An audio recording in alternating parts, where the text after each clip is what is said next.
our next storyteller is Maria Marroquin, and I've known Maria for a number of years. She's the executive director of the Day Worker Center in Mountain View. And this year, KQED named her as one of their local heroes. But anybody connected to the Day Worker Center knows for many years what a hero she really has been for many years.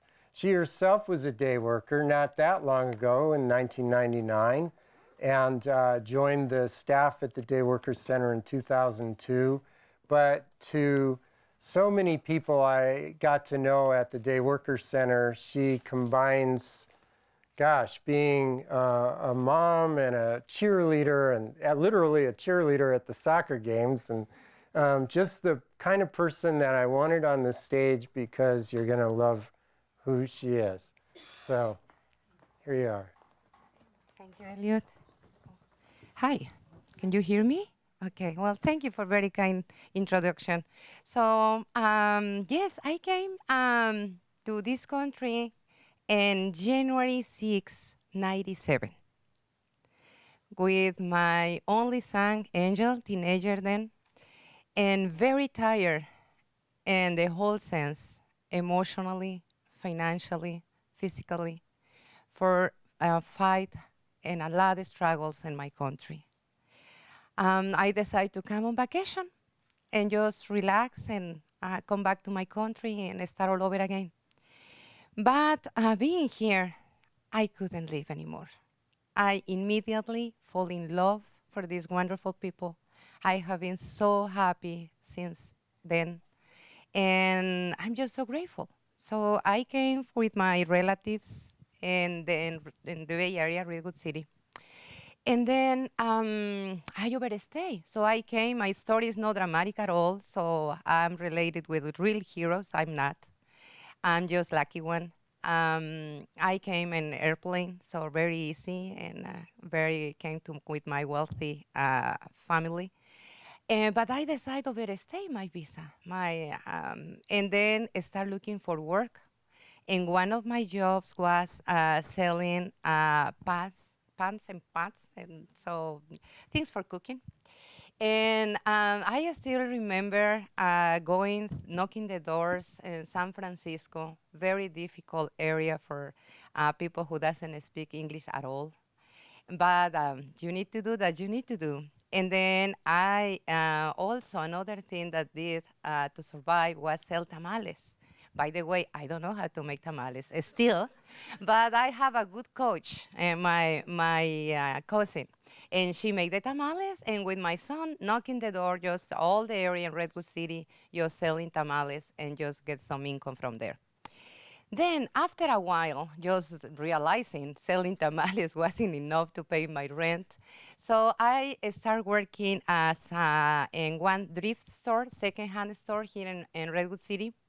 And I just sorting clothes. So, people generously donate clothes, and we just sell it later. And that full-time job wasn't enough to pay my rent and pay my bills and pay for my son education. Then the opportunity came, and I applied for a job in San Francisco airport in a company who prepare food for the airplanes. So in that part, I was brave enough, drive without driver license. So going through from Redwood City to San Francisco every day, I worked in the graveyard shift for 9 months. I was working 16 hours per day and commute. So it was really intense, and learning English. So besides trying to learn English. Well, my health wasn't very happy with that. And I decided to quit in my sorting job here in the Redwood City. And then I just keep for a long time the job in the airport. And was happy. I make a lot of overtime, and the bills was on time, paying on time, my son going to school, being very little with him that brought a lot of sad consequences, as you can imagine. Only teenager, being by himself many hours without supervision, it's not easy to realize that he wasn't doing pretty well. But just need to work. Then a rumor came about a raid. Immigration went to the airport in the shift in the morning. So I have a graveyard shift. But then I knew the immigration came and just took some compañeros there.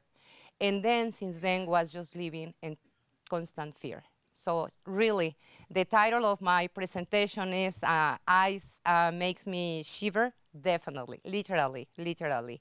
And you know, ice means also in Spanish yellow, the same like in English, right? It's really kind of quite a nice coincidence or horrible coincidence, whatever you think.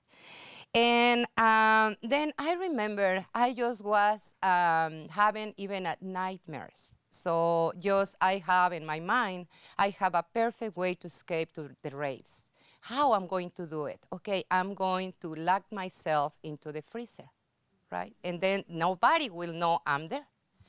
Well, in the nights, I just go awake, just really shivering because one night or one morning I wake up and said, "Oh my God, I passed away, and nobody knows." And then was like the bell, like made me realize it wasn't good, it wasn't smart, just being imposing myself this kind of torture. And then I quit. Then I was without job, and then is when I get to the Day Worker Center of Mountain View, the magic place that some of you knows already. And that part just changed my life. I get, I forgot one very important piece of my life. Another thing, literally, I fall in love with a wonderful man. So I get married, and I became Maria Marroquin. My name is Marroquin is my name of married. By the way, unfortunately, the marriage didn't work out, and we divorced. But I keep the name, and I keep the wonderful memories just to be related with a wonderful Salvatorian gentleman, and a very wonderful piece on my life. Well, then was one part. I changed my name, I changed my lifestyle because I started doing a house cleaning job. And my country barely cleaned myself, my home. And now I'm here, became for me like a heroine because I was able to clean houses. And with the knowledge about who are really the day laborers, so just growing myself immense appreciation and admiration to this community. And I became, after I get married and I was able to find a job, other type of job, I decided to stay with him and just became an advocate, volunteer, very, very vocal. I'm a strong woman, and I use all my talents just to advocate for them. Because I feel that becomes like the mission of my life. Because even I know it's a lot of misunderstanding about this community. Many people really don't realize how difficult is wait for job on the streets. So many people think is lazy, they are lazy, and me between them, because when I was in my country and I see people just sitting, waiting for job on the downtown of the capital, I thought the same. So these people, how they can find job if they are here just sitting without doing anything. But they really took this on my shoulders just to explain as often as I can that day workers are really the true heroes. They are here working as I did, many hours, just bringing food to their tables, sending money to their countries, to their families, to their loved ones who probably they will never see again. Because, for example, even in myself, I came here and my mom passed away and I wasn't able to be with her in the last days of her life, being really close when I was there. So even my story has a lot of drama. I believe has a happy end because I'm able to see my son now. He's 32 years old, father of two. I'm a grandmother. I am a grandmother, very proud because, by the way, I just came for a tournament, robotics tournament with my grandkid was participant. And so I'm so happy with that. And I have opportunity to be in here with you. related with wonderful people like Elliot, and just I think doing my little part, just to open more open more doors for my community, for more understanding, and just working more together. So something common that I perceive in your story, Lorenza, in your story, and your grandma, is this feeling of looseness, right, or lost. So hopefully, now that you know what difficult it is, probably you can spread the word, and this community became more welcoming. Because definitely, sometimes the government really is scary. I was rejected, even though I was ready for take my citizenship, being online, waiting for that. I was rejected in the very last moment, and it's not right. And I just want to call your attention just to be more understanding and more welcoming, because many people who are here, they really don't want to come. They come because we have to. And I believe when we are here, we really deserve support and respect. So thank you very much, and I know my time is over. Thank you.